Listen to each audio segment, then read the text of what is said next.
You said the Russians were waiting for two things to launch their big and expected winter offensive. One was for the South to freeze over, so that North and South were frozen, so that mechanized equipment could move rapidly over the ground. Has that occurred yet?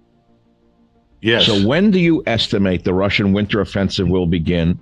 And in your estimation, as a very experienced tank commander, what will this look like? How far? What are they going to do in this offensive? It's a pincer attack, North and South.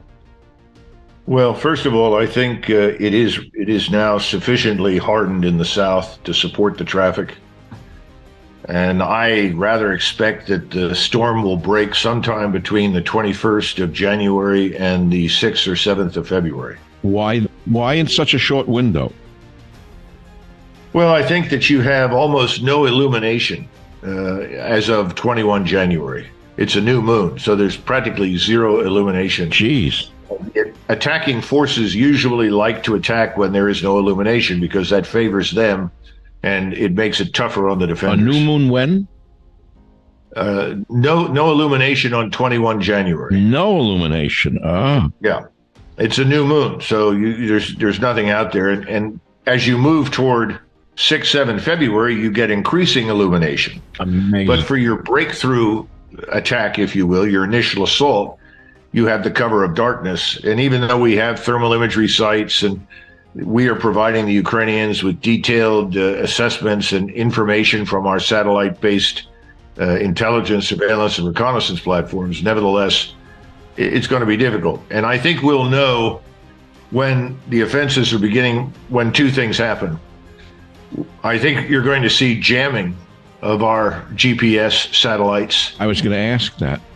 That's going to happen. I think you're going to see electronic warfare used on a grand scale against our satellites. If we press the issue and threaten the Russians, I suppose the Russians could shoot them down if they want to. I think the Russians would rather jam them than shoot them down because unlike us, the Russians take the position that this war will end and they would like to live with everybody. Wow. You know, this is one of the problems I have with us. In 1944, early in 44, when we were bombing the living daylights out of Japan and Germany, Admiral Leahy, who was Franklin Roosevelt's senior military advisor, he'd been the chief of naval operations, and he functioned during the war essentially as the chairman of the Joint Chiefs. And he brought Marshall and Arnold over to the White House, the chief staff of the Army and the Army Air Corps. And he looked at them and he said, "What in the hell are you doing?" And they looked at him and they said, "What do you mean?" He said, you are destroying everything. There is no reason to destroy everything. Don't you two men understand that when this war ends, we want to live with the Germans and the Japanese? Now, I don't hear anybody talking remotely like that in the West, that was Admiral Leahy, and he deserves a lot of credit for that because we did a lot of unnecessary damage, and we continued to do so after the war, as we discussed earlier. But that I think is on the minds of the Russians. I think, again, they look at Ukraine and they don't see Ukraine as incurably hostile. After all, it's been part of their world for 1,000 years, and I think they want to live with the Ukrainians when it's over. Are the Ukrainians and Russians sort of cousins? Well, of course. I mean, there are differences depending upon who you want to talk to in the gene markers. But I mean, at the end of the day, they have traveled a long road with each other. And they, I don't think Putin wants a permanently hostile Ukraine. Now, as the second part of your question is, what will they do? And they have the capacity for three major axes. One that comes up from the south on the east side of the Dnieper River. One that comes from the western end of Ukraine across to the Dnieper River. From where? On western Ukraine, where would they launch from? Over just west of Kharkov. West of Kharkov, you look at the map. Is that why they were fighting so much over Kharkov? Because Russia wanted it as a launching base? No, I don't think so. Russia actually gave it up because it was too much trouble to hold because it's flat and open. But if you can, but given the force ratios now and the deteriorated Ukrainian position, you can come in from the west, cross the Oxal River, and then you have a free and open highway all the way to Kiev. And you can come up from the south through all of this. You've heard all about Bakhmut and Soledar and all these places that have fallen. Yeah.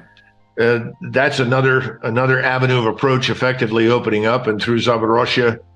So the Russians can come up from the south, they can come in from the east, and you essentially annihilate the Ukrainian military power that's on the east side of the Dnieper. Now, they also have the capacity to attack from Belarusia, attack south, go straight down, right to the middle of Ukraine, where they could go closer to Kiev, or they could go closer west, closer to, say, Lvov. I don't know. I mean, they have that potential, and I don't know that they will do that immediately. In other words, could the Russians sustain these attacks on three axes? Yes, they probably could. Will they? I don't think so. I think the Russians are cautious, and I think they will probably try to clean up everything east of the Dnieper first before they do anything on the western side. But bear in mind, if they do that, by the time they turn west, and you have 300,000 combat troops that are paused to crush what remains west of the Dnieper River.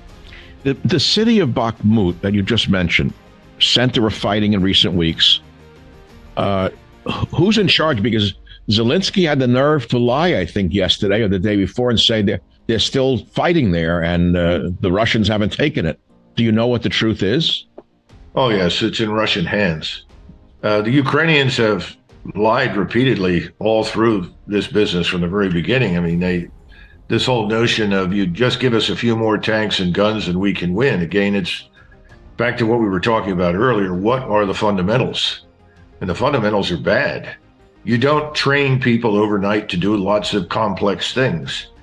And you introduce several different sets of equipment to different organizations, and it's very difficult to maintain those. And again, you haven't trained on these for very long. Somebody said, well, it doesn't take that long to learn how to operate a tank. And I was on virtually every tank that the U.S. Army ever produced. And I would say, yes, that's probably true. You could train somebody in a few days, but that doesn't teach them how to employ it. It doesn't teach them how to maintain it effectively. It doesn't teach them a whole range of tasks that come with the package.